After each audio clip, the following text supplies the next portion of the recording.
Okay guys, so I'm filming a little bit just so you can kind of see in real time. I'm currently bidding on a couple of pieces of electronics from an estate sale that's here local.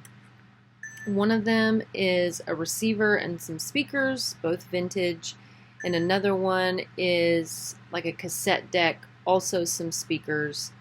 And they're not going for very much. Right now on one, I think my bid is up to $38, and on the other one, my bid is up to $27. So this is kind of when stuff gets interesting because it's a little bit nail biting when you're doing this. It can be sort of tedious. And also you don't want to overspend on items that you've done research on. Like these, I've got quite a bit of wiggle room because I know what the items can go for. And each of the lots have more than one item inside of them. So I'm kind of going off of what I think I might be able to get for all of them. But when you've got only a few minutes left, that's when people kind of dive in, and people who maybe even weren't watching originally the item start to kind of bid on them just because they're like, what's going on over here? I don't typically have like a specific number in mind that I'm like, no, I won't bid any more than that before the auction starts. I will say that you kind of just have to figure out for yourself what you think is too much for an item. Now, both of these items, and this is unusual for an estate company, are tested and work. And a lot of times when you're dealing with electronics with online estate companies, they don't tend to test electronics, especially speakers, and those types of things. They don't tend to check that kind of thing. So we're up to $48 on the speakers and $34 on the other items. Okay, so this one is now the other person who is bidding against me has upped their bid significantly, and it's up to $60. So we're teetering on just too much for me, even though these items I feel like could sell for hundreds and hundreds of dollars. So you kind of have to figure out, these are not items that I've seen in person. They're not items that I have went to the preview to see. They're not items that I have seen whether they're tested or not. These are all items that I'm going off of what they're saying, which is that they're tested and they work. And they look to be in pretty good condition from the pictures. So this is kind of the nail biting part of it, because you're not really sure, like, what am I willing to? This one's going up significantly. We're up to $70 now on these speakers and receiver. These are not items that I'm gonna love shipping, but vintage electronics can go for really good money. And if you know the model number and you've done your research, you know what they sell for, what they go for, and how many people are looking for those items, you can do well with them. But I don't tend to like to spend hundreds of dollars on items that I've not seen in person, that I've not checked out the authenticity and the way that they sound. I don't really love that, but if they go for low enough money, then I'm willing to take the risk because I feel like I can afford to. So it's always a gamble, because you can come into this situation thinking you're definitely going to get something, and then you end up getting outbid. So I have a few backup items. If I don't get these two pieces of equipment, then I have a couple of backup items in lots that are coming here in the next 10 minutes that I don't think will have as much interest, because these are electronic versus those are clothing items. But you kind of have to risk it for the biscuit, but also play it safe in some regards and not get yourself emotionally like caught up in the moment And you can kind of hear, I don't know if you can hear, but this is how it sounds when you're doing an online auction. That tinging is new bids coming in on different items that are closing as the lots are closing. So I typically like to keep that on mute because it kind of adds to the adrenaline of the moment. So I'm going to turn that down, but I had it on so that you guys could kind of hear what was going on. So we're up to $100 on the stereo receiver and speakers, which it was, Rotel was the brand, and I may show you kind of what they go for, but we're up to $100, so I'm going to back out of that one just because it wasn't really something that I was determined to get, but if I could have gotten it, like snuck in and got it for a really good amount of money, then I would have been willing to take it. The other one is up to $46. I'm still bidding on that one, but it was not as high dollar as the receiver and the speakers were. I have been burned in the past where you get something and there's damage to the exterior that you didn't know, or the speakers are in worse shape than you thought, or there's dry rot and the estate company didn't notice it. I just don't like to go that far when that's what we're looking at. All right, that one is closing, and that one's going to close at $100. And this other one is at $46. Nope. It's up to $110 now. And you guys can kind of see, like, I'm upstairs. This used to be my staging listing area. I've moved over to like a little white box just because I feel like the details of items can be picked up better, but I still love this little area. So it's my upstairs, and I'm up here to focus, but also I could do this video and not have kids screaming in the background. So yeah, just home. It's 6:30 in the evening on Sunday. We're getting ready to go to the grocery store. I am gonna bid on these other two lots, and I think I'm gonna let the electronics go.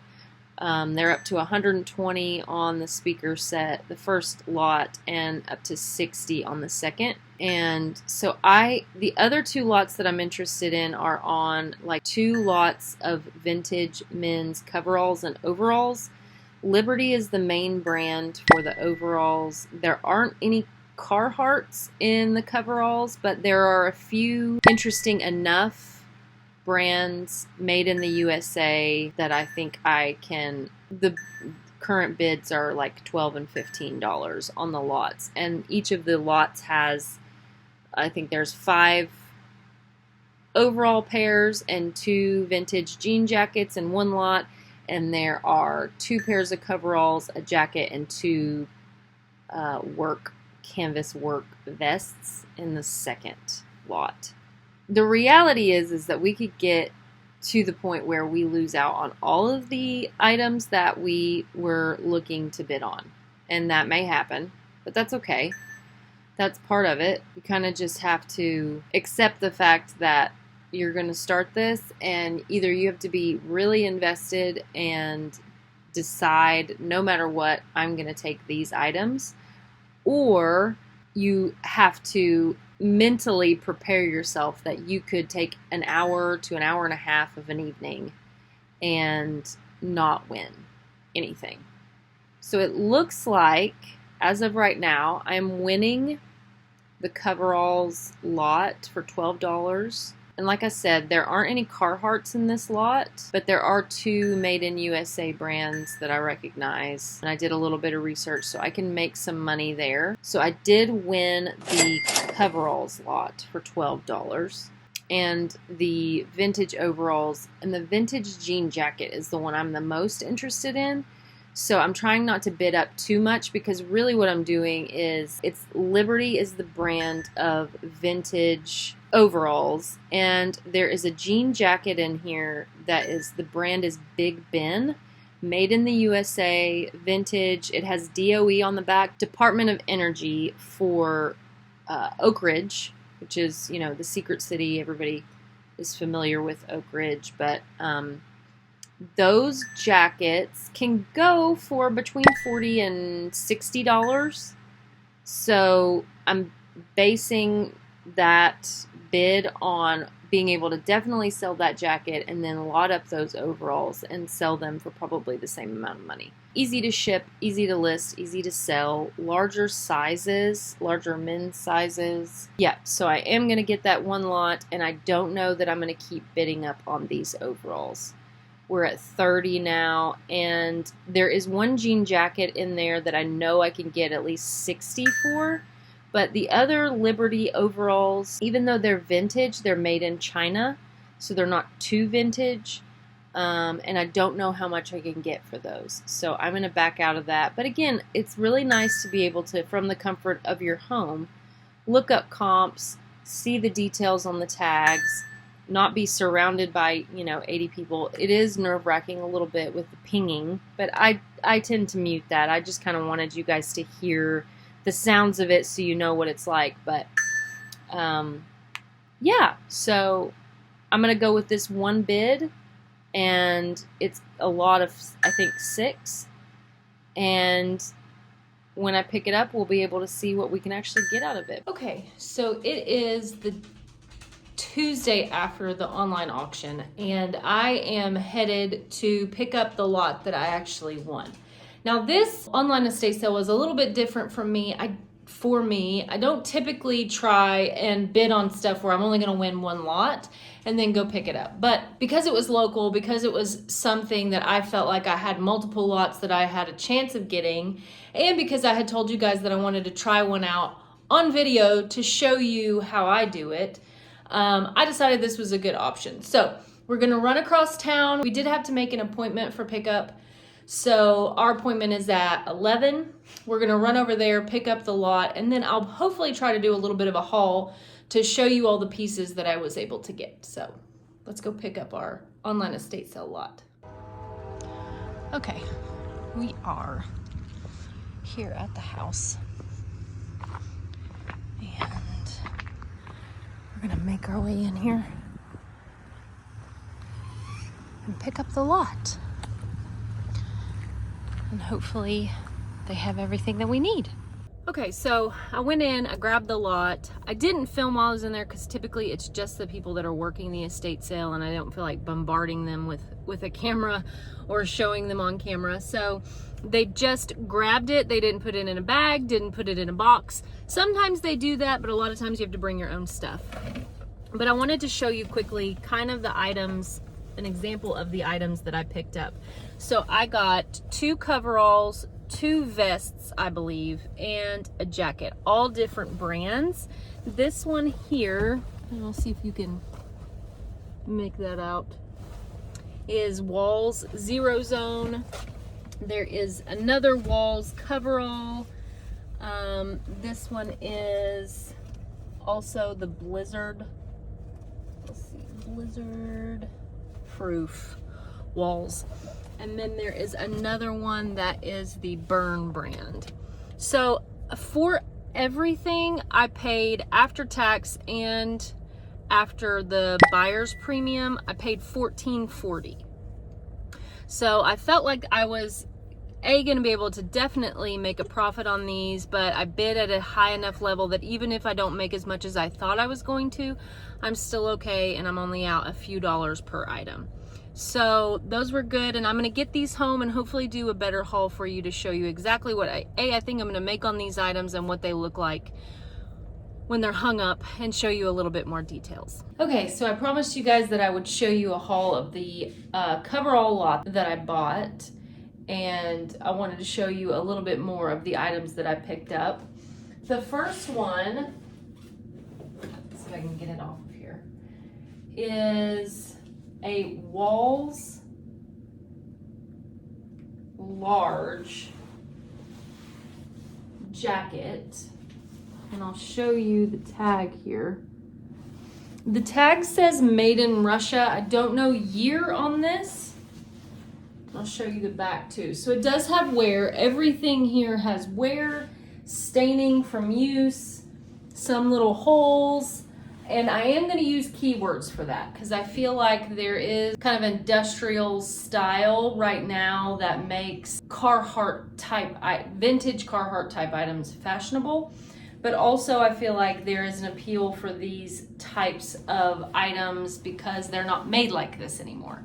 So I will show you here what I think I'm gonna list it for, what I think I might get out of it. Walls is not as popular of a brand, but it does have sell-through. And again, I'm gonna go with keywords on these items more so than the branding on them. And yeah, that was the first one that I got. Okay, so this one is also a Walls brand. And you can see, I'm gonna try and show you the wear on this so that you guys can see. Not in perfect condition, not in unused condition, in very worn condition. There's zippers up the legs, and it is also Walls, and then it has a blizzard proof tag on it, if you can see that. So, and it also has blizzard proof, Walls blizzard proof there on the back pocket.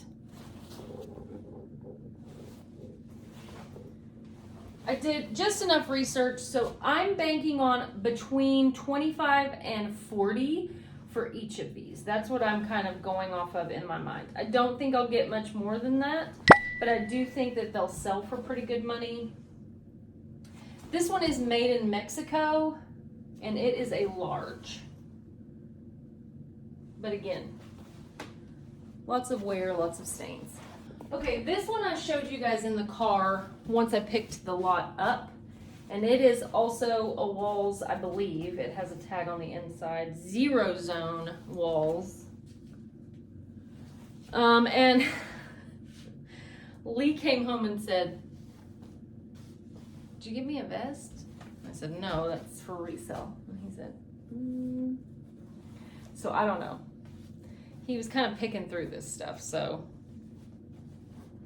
But he does work in like a warehouse that's not really air conditioned or heated in the winter. So I wouldn't really blame him if he hijacked any of these, but just so you know, some of these Lee may be taking. And I think this one is also a large, but the tag, the upper tag is so worn you can't tell what it says. This is a more modern brand. And it was the one brand out of this lot that I wasn't super happy or excited about. Burn Apparel.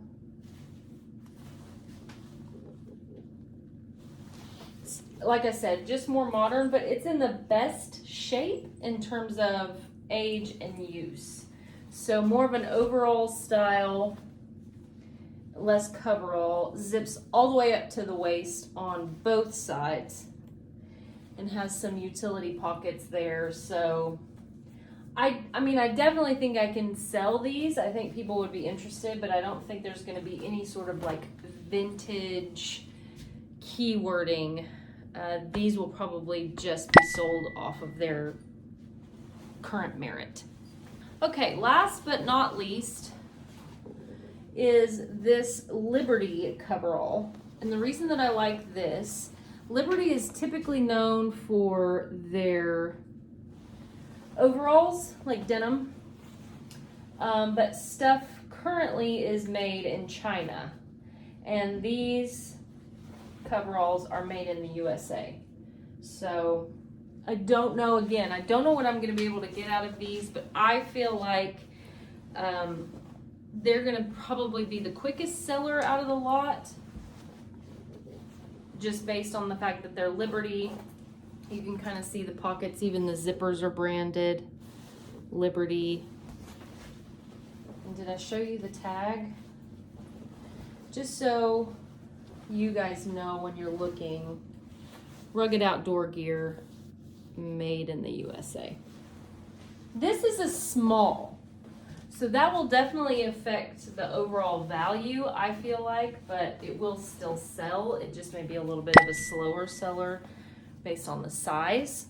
So yeah, so that was what I was able to pick up at that estate sale. Like I was telling you guys, I don't typically like to bid on an estate sale where I'm only gonna get one lot, because there are some steps to that. Even though there's a convenience to being able to do it from your own home, you still have to make an appointment, make sure that you're there to pick up the items, and then you have to go pick them up, bring them home, process them. So there are some steps to that make me want to bid on things. Not that I want 10 or 20 lots, but I typically don't go to pick up at an online estate sale for one lot unless it's something that's really, really high value that I know I'm going to make a ton of money off of.